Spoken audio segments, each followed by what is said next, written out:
ओम सहना भवतु सहनौ भुनक्तु सह वीर्यं करवावहै तेजस्विनावधीतमस्तु मा विद्विषावहै। ओम शांति शांति शांति। हरि ओम। শুভ সন্ধ্যা সকলকে। বিএসএসসিআই তথা সংস্কৃত সংস্কৃতি সার্চ টু রিসার্চ প্ল্যাটফর্মে আরো একবার তোমাদের সকলকে স্বাগত জানাই। আজকে বেশ কিছুদিন পর আজকে আমরা আরেকটি নতুন সত্রে আমাদের সঙ্গে পেয়েছি প্রফেসর বৈদ্যনাথ মিশ্র স্যারকে। তো সবার প্রথমেই সার্চ রিসার্চ প্ল্যাটফর্মে স্যারকে স্বাগত জানাই। তোমাদের জ্ঞাতার্থে জানিয়ে রাখি, আজকে আমরা অত্যন্ত সৌভাগ্যবান যে স্যারকে আমরা পেয়েছি গদ্য সাহিত্যে সংস্কৃতের ছাত্রছাত্রীরা কি ধরনের গবেষণা আগামী দিনে করতে পারে সেটার একটা আলোচনা আমরা স্যারের মুখ থেকে শুনবো। তোমরা সকলেই জানো যে সার্চ টু রিসার্চ এমন একটি প্ল্যাটফর্ম যেখানে আমরা যারা আপকামিং দিনে রিসার্চ করতে যাচ্ছে তাদেরকে সব সময় আমরা এগিয়ে রাখার জন্য গাইড করার জন্য চেষ্টা করি এবং সেই চেষ্টা বিভিন্ন অধ্যাপক অধ্যাপিকা মণ্ডলী আমাদের সঙ্গে একসঙ্গে মিলে তোমাদেরকে পথ দেখায়। আজকে আমরা আমাদের সঙ্গে পেয়ে গেছি প্রফেসর বৈদ্যনাথ মিশ্র স্যার, যিনি XHOD department of Sanskrit, Jayprakash university, Chhapra, Bihar. তো আমি আজকের এই সত্রের শুরুতে স্বাগত ভাষণ দিতে অনুরোধ করব Chandrima Saha, research scholar, department of Sanskrit, Guwahati university, Assam. Chandrima. Hello, শোনা যাচ্ছে? হ্যাঁ হ্যাঁ শোনা যাচ্ছে। ঠিক আছে।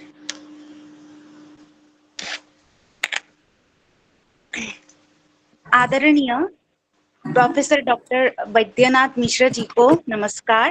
उपस्थित गुरुजनों को प्रणाम तथा सभी को हार्दिक अभिनंदन ज्ञापित कर रही हूँ। आज बीएसएसआई सर्च टू रिसर्च के इस विशेष सत्र में आपका स्वागत करते हुए हम सभी स्वयं को अत्यंत सौभाग्यशाली और गौरवान्वित अनुभव कर रहे हैं। आपका नाम संस्कृत जगत में किसी परिचय का मोहताज नहीं है। आप एक सुप्रसिद्ध विद्वान, कुशल शिक्षक, सृजनशील लेखक और संस्कृत प्रचार के अथक साधक है। आपने अपने जीवन को संस्कृत भाषा और साहित्य की सेवा के लिए समर्पित किया है। आपके मार्गदर्शन में अनेक शोधार्थी आज देश विदेश के विश्वविद्यालयों में गौरव के साथ कार्य कर रहे हैं। आपके लेखन में परंपरा की गहराई और आधुनिकता की नई दृष्टि दोनों का अद्भुत संगम देखने को मिलता है।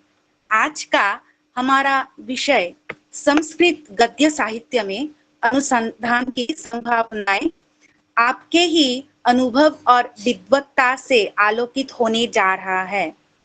हमें विश्वास है कि आपके विचार शोधार्थियों और संस्कृत प्रेमियों के लिए प्रेरणा स्रोत सिद्ध होंगे। इस पावन अवसर पर बीएसएसआई सर्च टू रिसर्च परिवार की ओर से मैं आदरणीय डॉक्टर वैद्यनाथ मिश्र जी का हृदय से स्वागत, अभिनंदन और वंदन करती हूँ। आज सर की तबीयत थोड़ी ठीक नहीं है, फिर भी उन्होंने सत्र में शामिल होकर अत्यंत उत्साहित किया है हम लोगों को। इसलिए लगभग 40 मिनट तक बोलेंगे सर। आप सभी लोग इस सत्र में जुड़े रहिए। धन्यवाद। जयतु संस्कृतम। अभी मैं सर को अनुरोध करता हूँ सत्र शुरू करने के लिए। सर जी।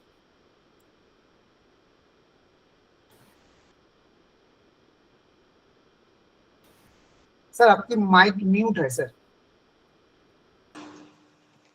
सर सुनाई नहीं दे रही है। हाँ, अच्छा हाँ। केयूराणि न भूषयन्ति पुरुषं हारा न चन्द्रोज्ज्वलाः न स्नानं न विलेपनं न कुसुमं नालङ्कृता मूर्धजाः बाणेका समलङ्करोति पुरुषं या संस्कृता धार्यते क्षीयन्ते खलु भूषणानि सततं वाग्भूषणं भूषणं वाग्भूषणं भूषणम्। अद्य सर्च टू रिसर्च संस्था द्वारा हमारे परम प्रिय अनंत मुखर्जी जी, चंद्रमा जी एवं उनके सहयोगी वृंद जिस तरह से आज यह एक शोध परिप्रेक्ष्य में संगोष्ठी का आयोजन किया है और इतने उद्गार के साथ, इतने भावपूर्ण वचनों के द्वारा मुझ जैसे अकिंचन विद्वान का स्वागत किया है, इसके लिए मैं आप सबके प्रति अपना आभार प्रकट करता हूं और यह अवसर प्रदान करने के लिए आप सबको साधुवाद देता हूं। जैसा कि स्वागतकर्त्री ने कहा कि मेरी तबीयत, मेरा स्वास्थ्य थोड़ा ठीक नहीं है, यह सही बात है, लेकिन संस्कृत के कार्य के लिए मैं अंतिम तक मैं प्रयास करता रहा कि मैं ठीक हो जाऊं और आपके बीच कुछ मार्गदर्शन कर सकूं, कुछ अपने अनुभवों को साझा कर सकूं। फिर भी प्रयास करने के बाद भी अनंत जी से बातचीत हुई और उन्होंने कहा कि नहीं गुरुजी, आप कुछ देर के लिए भी कुछ कहेंगे तो आशीर्वचन हो जाएगा, एक मार्गदर्शन मिल जाएगा। मेरी आवाज जा रही है? आवाज जा रही है ना? आ रही सर, जी। तो हम सभी संस्कृतक के क्षेत्र में शोध कार्य में लगे हुए हैं। हम शोधार्थी हो सकते हैं, हम शिक्षक हो सकते हैं, अध्यापक हो सकते हैं, प्राध्यापक हो सकते हैं, निर्देशक हो सकते हैं। तो संस्कृत गद्य के स्वरूप को समझने की प्रथम दृष्टया, वैसे आप सभी इस तथ्य को जानते हैं कि गद्य जो है, गद धातु से, गद जो है व्यक्तायांग वाची, जो स्पष्ट वाणी है, जिसको उच्चारणावयवों से हम साक्षात निस्सरित करके, उच्चरित करके बोलते हैं, वह गद्य है। तो जो मानव सुलभ है, उच्चारणावयव है, और उस उच्चारण के अंगों के माध्यम से जो सीधी वाणी निकलती है, वह गद्य के रूप में ही निकलती है और उसको गद्य कहते हैं। यहां तक स्पष्ट है। लेकिन जब हम संस्कृत साहित्य के परिप्रेक्ष्य में बात करते हैं तो गद्य एक काव्य है। अब इसके लिए काव्यादर्श में आचार्य दंडी ने कहा, अपादः पद संतानो गद्यमाख्यायिका कथा। साहित्य दर्पणकार आचार्य विश्वनाथ कार ने कहा, वृत्त गंधोजितं गद्यम मुक्त कंग वृत्ति गंधी इत्यादि के रूप में कहा। तो उन्होंने कहा कि ये अपादः काव्य की श्रेणी में लाएंगे तो आखिर गद्य की परिभाषा हम कैसे निरूपित करेंगे। तो उसके लिए जो दंडी जी ने कहा अपादः, यहाँ अपादः से मतलब है कि पाद रहित। पाद का मतलब चरण, बने हम वार्णिक छंद हो या मात्रिक छंद हो, तो उसमें चरण होते हैं। प्रायः 4 चरणों के छंद होते हैं, 4 पादों के छंद होते हैं। तो जहां पर गद्य पद्यवत श्लोकवत कोई चरण नहीं है, कोई पाद नहीं होता। और बिना पाद के, बिना चरण के उसको हम जब पद संतान पद का विस्तार करते हैं, वाक्य संयोजन करते हैं, तो वह जो है सो गद्य हो जाता है, और जिसके आख्यायिका और कथा के रूप में भेद है। इसको और स्पष्ट करते हुए आचार्य विश्वनाथ जी कहते हैं कि वृत्त गंधोज्जितम, माने वृत्त का मतलब हुआ छंद, उसके गंध से उज्जित मुक्त, जिसमें किसी वृत्त का, किसी छंद का लक्षण नहीं हो,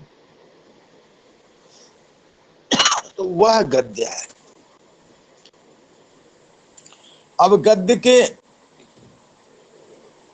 तो मुख्य रूप से दो भेद बताए गए, ये आख्यायिका और कथा। साहित्य दर्पणकार ने इसके चार भेद कहे। मुक्तक है, गंध भी है, उत्कलिका प्राय है, और चूर्णक है।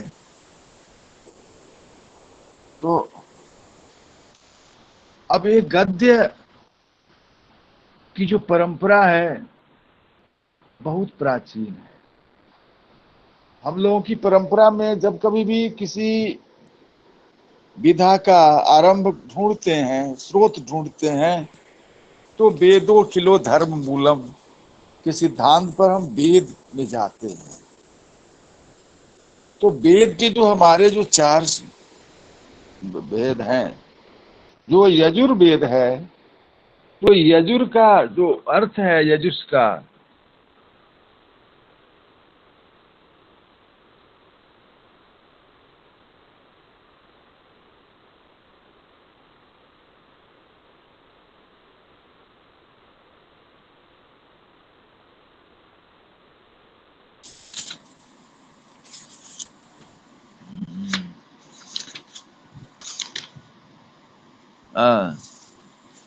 माने गद्यात्मकम यजुः अनियताक्षरावसानं यजुः, माने अनियताक्षरावसानं यजुः का मतलब हुआ कि जो छंद होता है, जो श्लोक होता है, जो मंत्र होता है, उसमें नियताक्षर होता है, उसके अक्षर नियत होते हैं।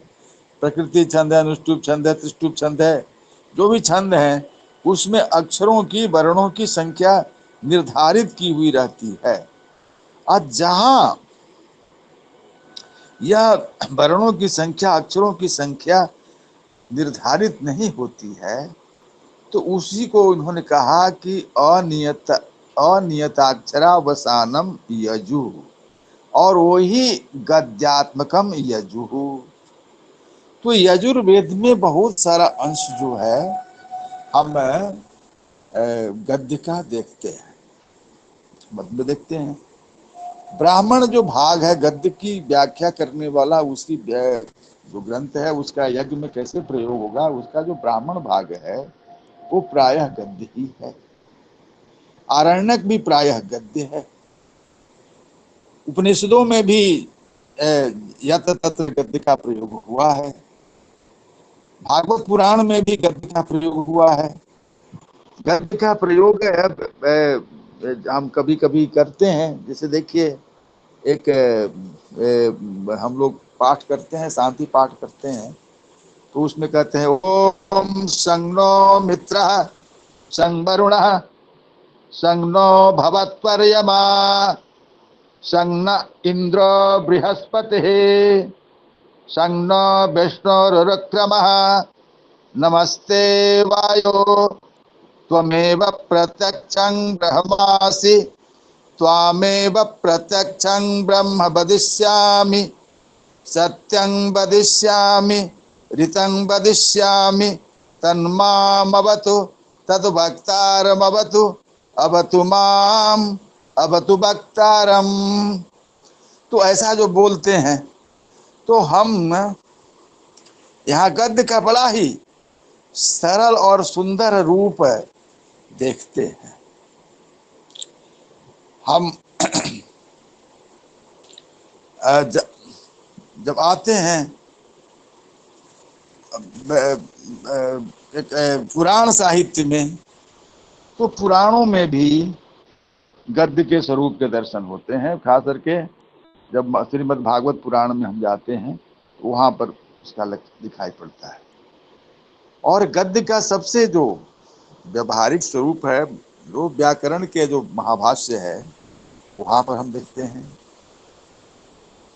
कि अथ शब्दानुशासनम, तो शब्दानाम अनुशासनम, शब्दानुशासनम, केषां शब्दानाम अनुशासनम, वैदिका नाम लौकिका नाम शब्दानाम अनुशासनम, गौरित्यत्र का शब्द है। तो इन सब सारे प्रसंगों में देखेंगे तो देखेंगे कि गद्य का कितना, माने छोटा छोटा प्रश्न करते हैं, फिर उसका उत्तर देते हैं, फिर समाधान देते हैं, जिज्ञासा करते हैं। तो इस प्रकार से हम आगे बढ़ते हैं। लेकिन गद्य का जो साहित्यिक स्वरूप है, वो जाकर के ये जो सुबंधु आते हैं, सुबंधु दंडी बाण भट्ट, इनके समय में आकर के गद्य का स्वरूप बहुत ही निखर जाता है, अपनी पराकाष्ठा को प्राप्त करता है। और उस समय कभी समालोचक वृंद में एक उक्ति प्रसिद्ध हो जाती है, गद्यं कवीनां निकषं वदन्ति। गद्य ही कवियों के लिए निकष है। निकष एक कसौटी है। एक कसौटी पत्थर काले रंग का पत्थर होता है, जिस पर हम जो है सोना को घिस करके सोने की शुद्धता को परखते हैं, जांचते हैं कि सोना सही है कि गलत है। तो क्या होता है कि जो हम वृत्त के माध्यम से, छंदों के माध्यम से पद्य की रचना करते हैं, तो हमारी बहुत सारी कमियां जो हैं, जो दोष हैं, वो छंदों के बहाने उसमें माने ये हो जाते हैं, माने मान लिए जाते हैं कि क्षंतव्य हो जाते हैं वे दोष। लेकिन गद्य में तो आप मुक्त हैं।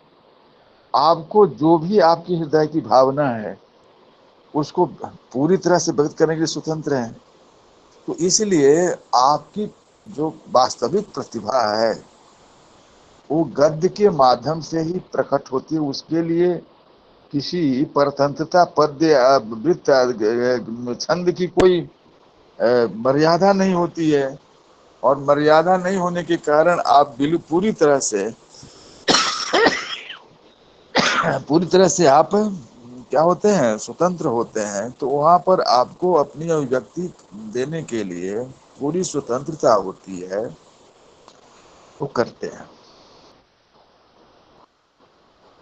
तो इसीलिए निकष कहा।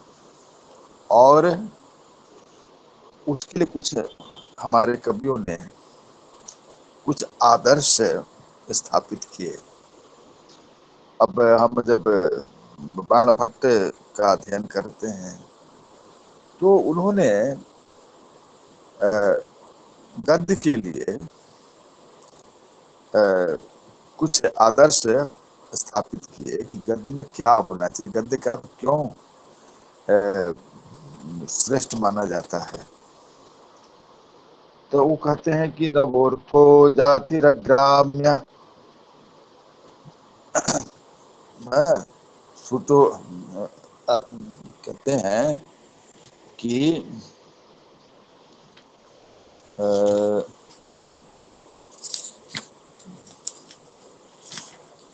भूल रहे हैं थोड़ा सा,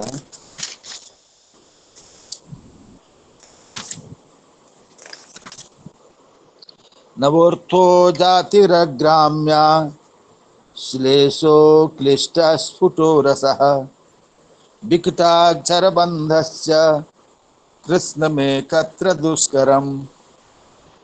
अरे कहते हैं कि माने नवोर्थः नव अर्थः, माने प्रत्येक पद में नए नए अर्थों की उद्भावना होनी चाहिए।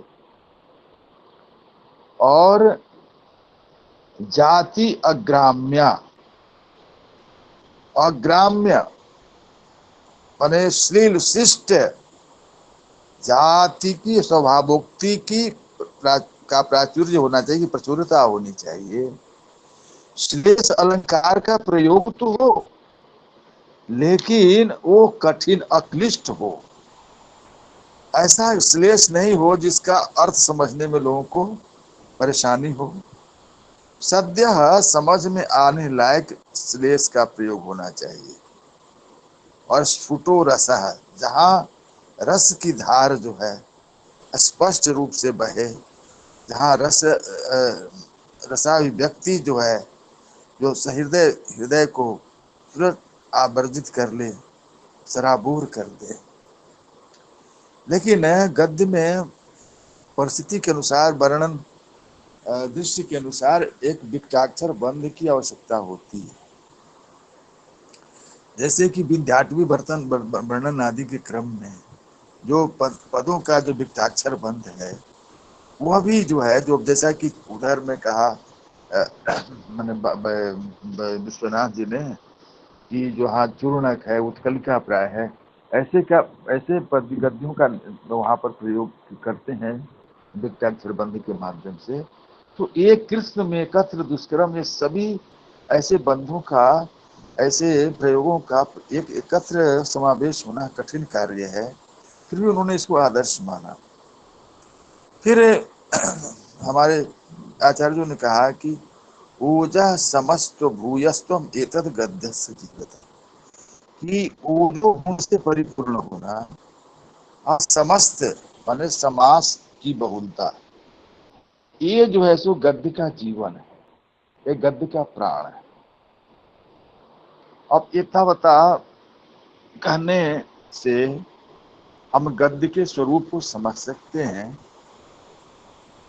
लेकिन आज अब इस परंपरा में चलेंगे तो जो मुख्य रूप से जो हमारे गद्य कवि हुए वे सुबंधु हुए, सुबंधु की वास्तविकता है। उनके बारे में कहा गया है कि प्रत्यक्षर श्लेषमय प्रबंध। अब वो जो है सो प्रत्यक्षर श्लेषमय है।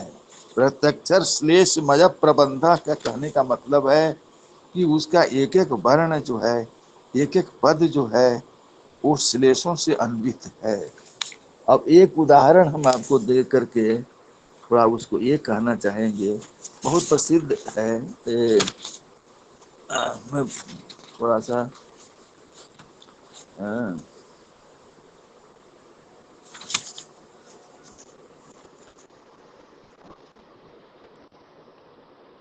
कहते हैं,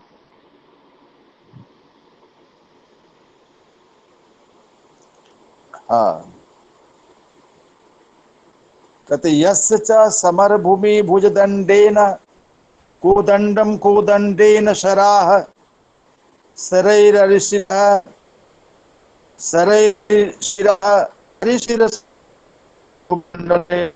भूतपूर्वो नायकः नायकेन कीर्तिः कीर्त्या च सप्त सागरैश्च युगादि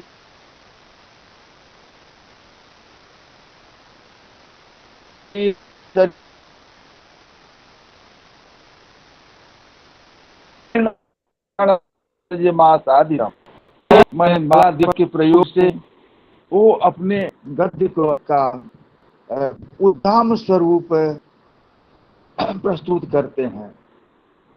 अब सीधा साधा भी करते हैं कि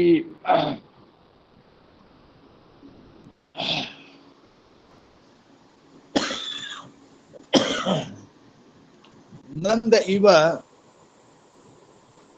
यशोदयान्वित, नंद इव यशोदयान्विता। एक अर्थ हुआ कि जैसे नंद यशोदा से युक्त है, वैसे ही वो यश और दया से अन्वित है। तो यश जोड़ दया, यशोदया हो गया।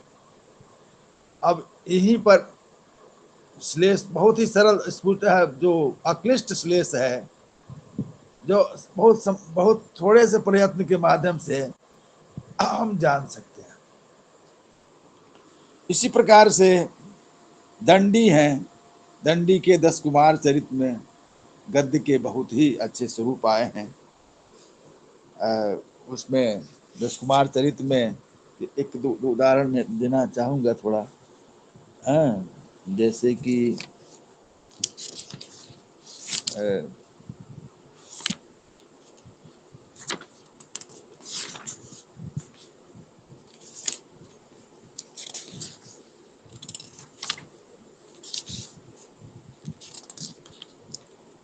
नहीं, ठीक है, वो नहीं दिमाग मस्तिष्क में आ रहा है तो याद नहीं हो रहा।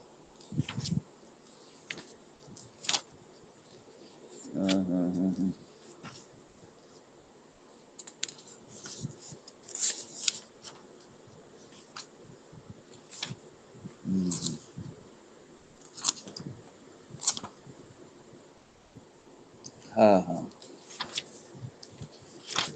ये कहते हैं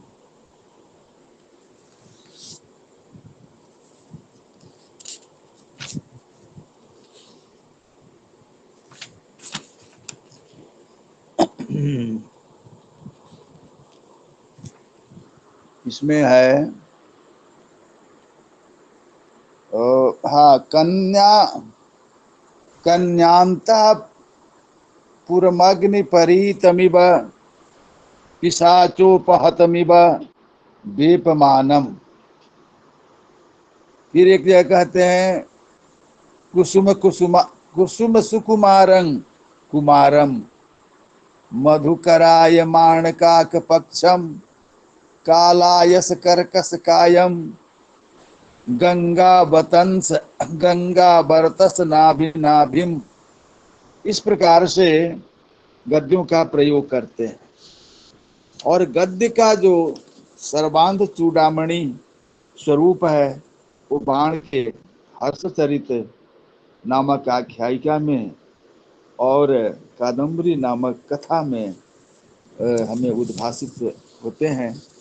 और यहाँ पर इनके स्वरूप को कहीं भी माने बहुत भली भांति हम समझ सकते हैं। और कादम्बरी में इनका जो कहीं भी जैसे कि हल्के हल्के पद भी है, जैसे कि सुखनासोपदेश में कहते हैं न परिचयं रक्षति नाभिजन मिक्षते न रूपमालोकयते न कुल क्रम अनुवर्तते न शीलम पश्यति। ऐसे अच्छे हल्के हल्के प्रयोग भी हैं। और वहीं जब हम महाश्वेता वृत्तांत में देखते हैं तो वहाँ पर बड़े बड़े पदबंध मिलते हैं। अथ विजृंभमाण नव नलिन नव अथ विजृंभमाण नव नलिन बनेषु अकठोर चूत कलिका कलाप कृत काम कोत्कलिकेषु कोमल मलय मारुतावतार तरंगिता नध्वंसकेषु मदकलित कामनी गंडूस सीधु सेक स्फुलकित बकुलेषु मधुकर कुल कलंक काली कृत काली कुसुम कुड्मलेषु अशोक तरुताडन लणित रमणीय मणिपुर झंकार सहस्र मुखरेषु मधुमास दिवसेषु अच्छोदम सरह स्नातुमभ्यपतम। ऐसे सुंदर धारा प्रयोग भी हम देखते हैं। तो इस प्रकार से हम गद्य के प्रयोग देखते हैं। इनके बाद हम जब गद्य कवियों की चर्चा करें तो बादिव शिव धनपाल की तिलक मंजरी बाधीव सिंह की गद्य चिंतामणि, प्रभाचंद्र क्या गद्य कथा कोश, मेरुतुंगाचार्य की प्रबंध चिंतामणि, राजशेखर सूरी की रचना चतुर्विंशति प्रबंध, बामन भट्ट राम का भीम भूपाल चरितम, विश्वेश्वर पांडे की ये को 18वीं शताब्दी में हुए हैं। ये जो विश्वेश्वर पांडे मंदार मंजरी नाम की ग्रंथ की रचना की है। उसके बाद में 1858 से लेकर 1900 तक में विराजमान, राजस्थान में जन्म लेने वाले और काशी में पलने बढ़ने वाले और बिहार में कार्य करने वाले अंबिका दत्त व्यास, इनकी रचना जो शिवराज विजय है, वो शिवाजी के चरित्र पर बहुत सुंदर ही रचना है। और वहां पर हम देखते हैं कितना पांचाली रीति का करते हुए वो कहते हैं पारस्परिक विरोध, कैसे देश पराजित हुआ, कैसे देश की अधोपतन हुआ। वो कहते हैं पारस्परिक विरोध विशिथिलीकृत स्नेह बंधनेषु राजसु भामनी भ्रूभंग भूरि भाव प्रभाव पराभूत वैभवेषु भटेषु महामदो यवनः ससेनः प्राविशद भारत वर्षे। ये हमारी क्या कमजोरी थी उस समय, उसका चित्रण करते हुए लिखा।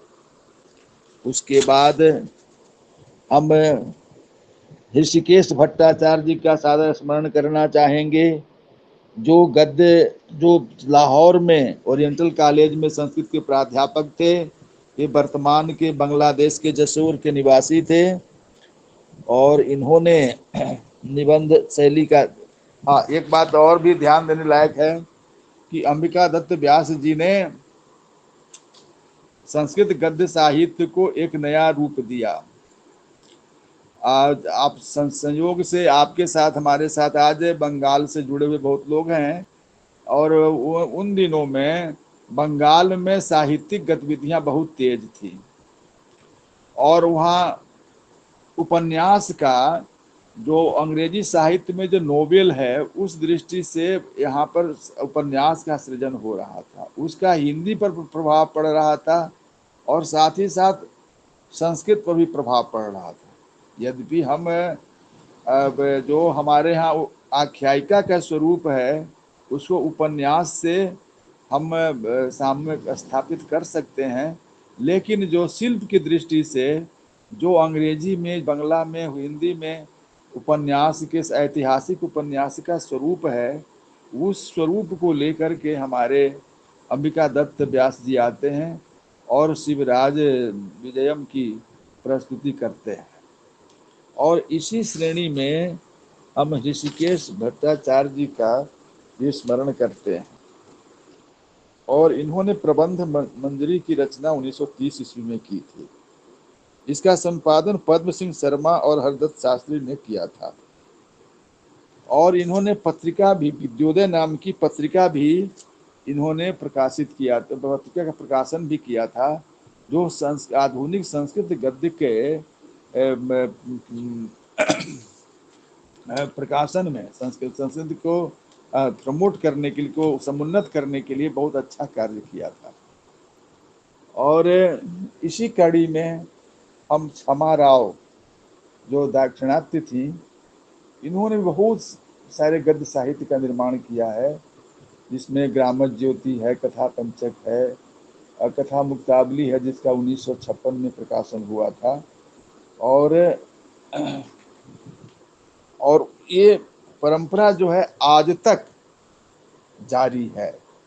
आज भी अभिराज राजेंद्र मिश्र की गद्य रचनाएं हैं। अभी उड़ीसा के केशव चंद्र दास जी हैं, उनकी जो शशि रेखा एक कथा पढ़ी है, बहुत अच्छी है। और इसी प्रकार से भी उड़ीसा के ही रहने वाले हैं, अभी सदाशिव परिसर के निदेशक हैं बनमाली विश्वाल जी। हाँ, उसके बाद में राधा वल्लभ त्रिपाठी हैं, बिहार में अभी उनका देहावसान हुआ है, प्रोफेसर रामजी ठाकुर जी हैं। उसके बाद में अभी आज ही एक हमारे कवि, हमको एक पुस्तक दी है, अरविंद कुमार तिवारी जी, उनकी भी कई गद्य रचनाएं हैं।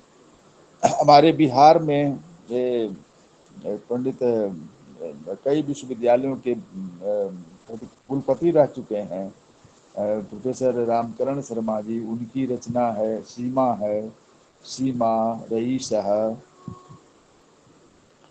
रामजी उपाध्याय हुए जो सागर विश्वविद्यालय में थे, उन्होंने निबंध, संस्कृत में निबंध विधा का आविर्भाव किया और उन्होंने उस पर बहुत कार्य किया। रमेश चंद्र शुक्ल हैं जो प्रबंध पारिजात लिखते हैं, बहुत सारे प्रबंधों को आधुनिक शैली में लिखने का प्रयास करते हैं।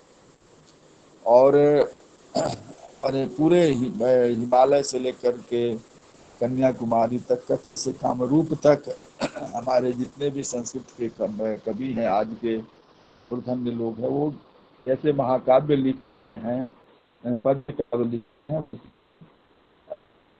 गद्य काव्य लिखते हैं। हाँ, हमारे यहाँ जो काव्य शास्त्र के अनुसार जो केवल कथा के दो ही भेद, गद्य के दो भेद प्रमुख रूप से माने गए थे, आख्यायिका कथा, उसको उन्होंने विस्तार दिया है। अब जो है सो वो कथा जो है आख्यायिका से ही विकसित होकर के ऐतिहासिक उपन्यास लिखे गए, और जो कथा है उसके आधार पर ही वो प्रेम उपन्यास जो है सो वो लिखे गए। उसी प्रकार से यात्रा संस्मरण लिखे जा रहे हैं, पत्र पत्रिकाओं का प्रकाशन हो रहा है। उसके बाद में निबंध की एक प्रवृत्ति विकसित हुई है। तो इसी प्रकार से जो पाश्चात्य जगत से प्रभावित होकर के गद्य विधाएं बनती हैं, उन सब पर प्रायः संस्कृत में भी कार्य हुआ है। और उसमें लघु कथा हो, चाहे बृहद कथा, माने लंबी कथा हो, इस सब का प्रणयन जो है सो हुआ है। मुझे थोड़ा सा कहने में दिक्कत हो रही है, इसलिए मैं नहीं कर पा रहा हूँ। अब हम क्योंकि बातचीत तो अनंत जी से हुई थी कि इसमें शोध की क्या संभावना है।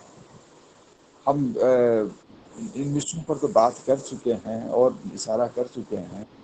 अब शोध संभावनाओं पर हमें बात करनी चाहिए। अब शोध की दृष्टि से संस्कृत गद्यों पर कार्य करने की महती आवश्यकता है। हम समझ सकते हैं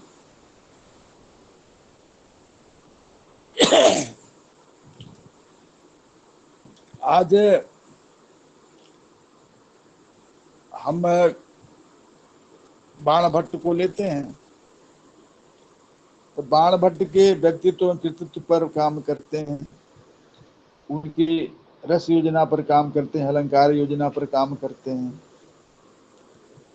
कभी उनमें जो उनका जो सांस्कृतिक स्वरूप है उस पर भी काम करते हैं। इस पर तो पंडित वासुदेव शरण अग्रवाल जी का हर्षचरित एक सांस्कृतिक अध्ययन, कादम्बरी एक सांस्कृतिक अध्ययन, बहुत विकसित, बहुत ही चर्चित पुस्तकें प्रकाशित हुई हैं।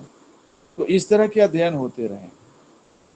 अब जो है सो व्याकरण की दृष्टि से आप देखेंगे तो इन ग्रंथों में माने जो समास है, जब ओजा समस्त भूयस्त्वम एतद गद्यस्य जीवितम जो है, इस दृष्टि से देखेंगे तो समास के अध्ययन को लेकर के एक बहुत अच्छा क्षेत्र है। हम एक हमारे यहाँ बिहार में, हमारे छपरा में एक पंडित हैं, बहुत बहुभाषाविद हैं, पंडित बद्री नारायण पांडे जी। वे कहते हैं कि संस्कृत के दुर्ग में प्रवेश करने के लिए आपके द्वार पर जो है सो दो द्वारपाल खड़े हुए हैं, संधि और समास।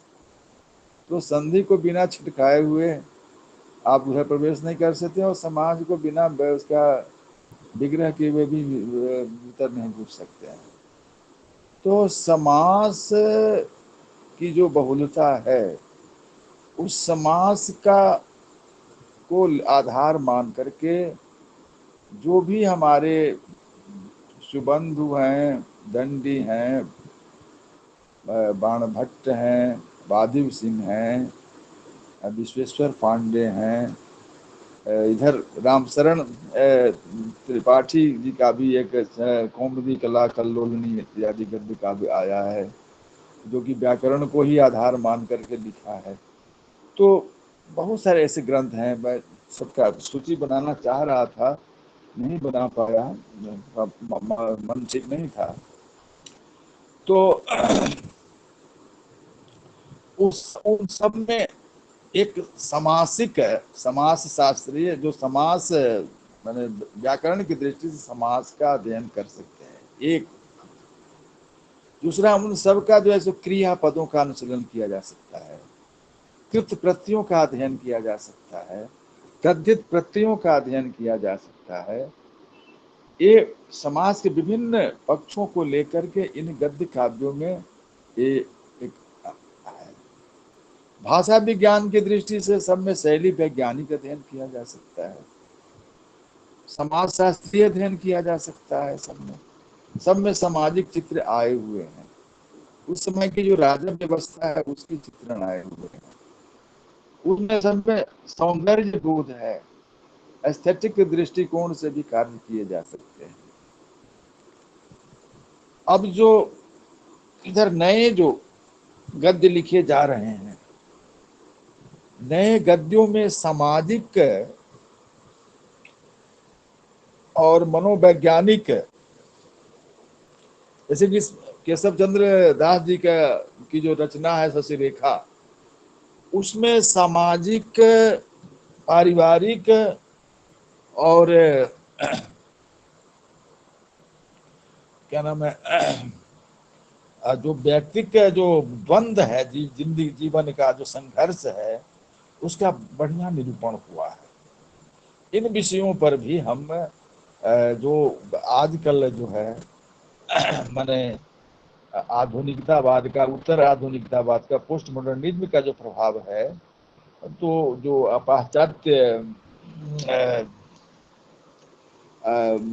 साहित्य में चिंतन का जो विषय है, उस दृष्टि से भी हम आज के गद्य काव्यों का अनुशीलन कर सकते हैं। आज जरूरत यह है कि जो गद्य काव्य छप रहे हैं, प्रकाशित हो रहे हैं, उन पर एक जो गंभीर जो शोधार्थी हैं उन तक पहुंच नहीं हो पा रही है, हम उनकी समीक्षा नहीं कर पा रहे हैं। ये समीक्षा करने की जरूरत है। हम प्रायः जो हम अपने निर्देशक बंधुओं से भी, शिक्षक बंधुओं से भी कहना चाहेंगे कि ऐसे जो अधुनातन जो संस्कृत साहित्य की जो प्रकाशित कृतियां हैं, उनको हम अपने छात्रों तक, उनको छात्रों को उपलब्ध कराने के लिए प्रेरित करना चाहिए। अपने पास विश्वविद्यालय विभाग हो या महाविद्यालय हो, वहाँ पर वे रचनाएं आवें। हम आप समझ सकते हैं, आज तो संसार के विभिन्न माध्यम से कि सारा संसार हमारी मुट्ठी में है, लेकिन जब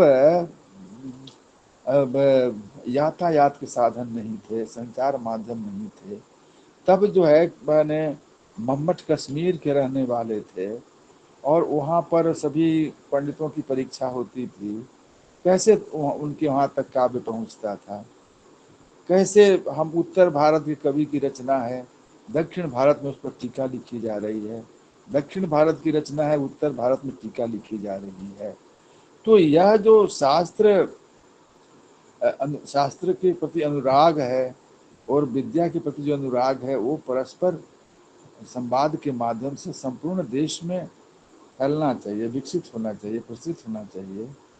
तो जो भी हमारी आधुनिक रचनाएं हो रही हैं सब गद्य को लेकर के, निश्चित रूप से आधुनिक आधुनिक विश्व का जो मनोभाव है, जो गतिविधियां हैं, जो उतार चढ़ाव है, जो संघर्ष है, द्वंद्व है, उन सब का चित्रण हमारे संस्कृत के गद्य में भी, गद्य साहित्य में भी है। तो उनका भी हम मूल्यांकन परख जो है सो अनुसंधान कर सकते हैं। जो कि तो कहने का मतलब है कि हम आज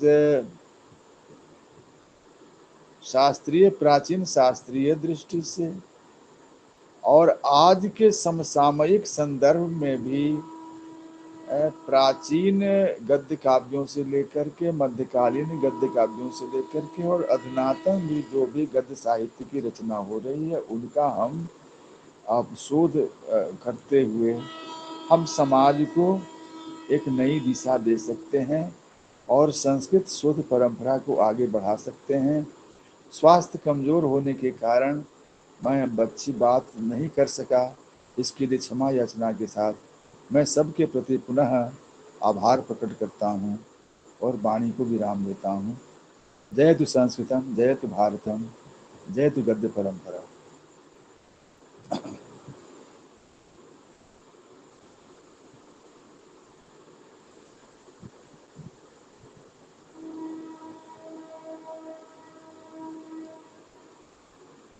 इतना ही आज के लिए।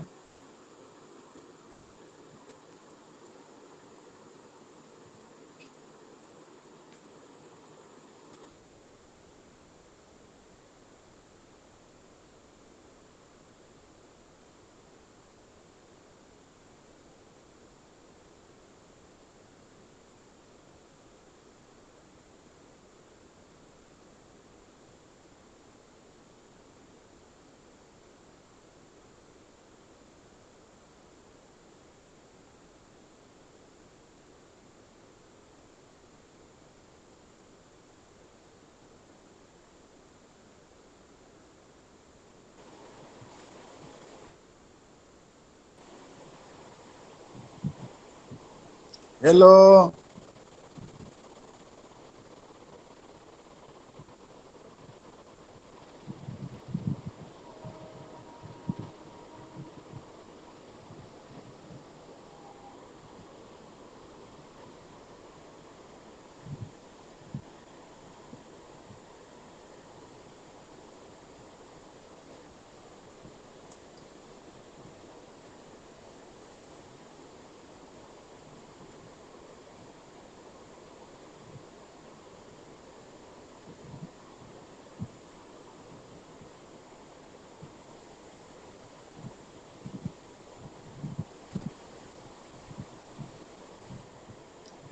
हेलो।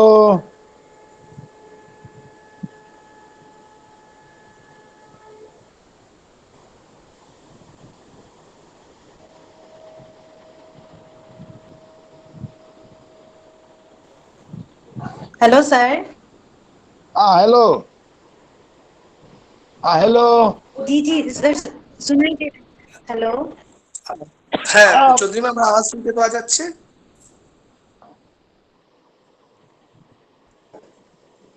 হ্যালো, হ্যাঁ শোনা যাচ্ছে।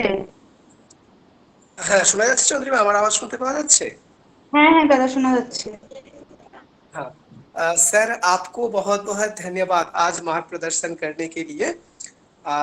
एक्चुअली थोड़ा सा नेटवर्क इशू था, इसलिए बीच में हम बात नहीं कर पाए, इसलिए कैमरा भी अभी ऑफ ही रखे हैं, कैमरा को ऑन नहीं कर पाए। लेकिन बहुत सुंदर आज का हाँ ठीक है, कोई बात नहीं।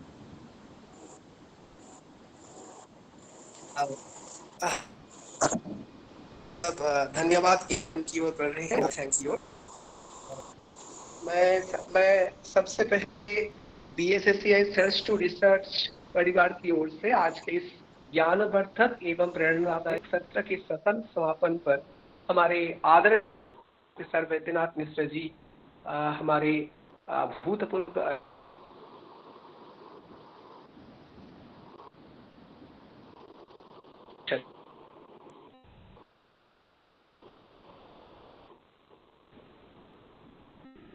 उनको दृष्टि और नई संभावनाओं की दिशा हम वह वास्तव में अत्यंत उपयोगी और प्रेरणादायी रही। जो भी श्रोत्री बंधु यहाँ उपस्थित थे, सभी साहेब, तो सर का विद्वत्तापूर्ण भाषण हमें आने वाले अनुसंधान कार्यों में एक नई सोच और दिशा प्रदान करेगा, ये विश्वास रखते हैं। हम सभी आपकी विद्वत्ता और स्नेह के लिए आपका हार्दिक धन्यवाद करते हैं।